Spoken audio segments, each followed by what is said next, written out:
वाह जोया वाह, तुम्हारे दिल में इतनी नफरत है मेरे लिए। अफसोस हुआ। मुझे भी अफसोस हुआ, लेकिन आपके लिए। मैंने तो आपको हक पर समझा था, लेकिन यास्मीन के साथ आपने जो किया उससे हकीकत सामने आ गई। कौन सी हकीकत? तुम उस पर यकीन करती हो? मैं यकीन नहीं करना चाहती। मैं मानना नहीं चाहती कि आपने सिर्फ मेरे भाई और आयशा को तकलीफ देने के लिए एक मासूम इंसान की जिंदगी खराब की।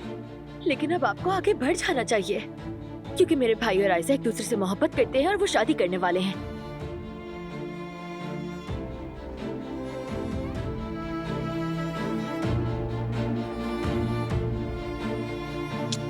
क्या बात है तुम्हारी साहब। चलो फिर देखते हैं कि ये सब कैसे होता है।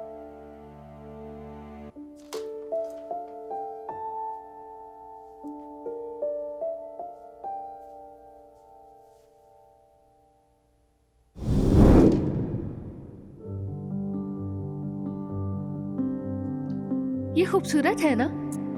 वाकई में मैं भी बहुत दिनों से पूछना चाह रही थी, लेकिन मौका ही नहीं मिला। उमर, क्या ये 3 नुक्ते तुम्हारे लिए कोई खास मतलब रखते हैं? यूं समझो कि किसी चीज को याद रखने के लिए है। अच्छा, वाकई? अरे भला ये क्या बात हुई? हमेशा किसी को याद रखने के लिए क्या टैटू बनवाना पड़ता है? अरे नहीं, मेरी यादों से बाहर निकलेगा तो किसी को याद रखेगा ना। अरे नहीं, ऐसा नहीं हो सकता। यास्मीन को गलतफहमी हुई होगी। ये मुमकिन नहीं। दोनों के जिस्म पर एक जैसे टैटू नामुमकिन। नहीं हो सकता।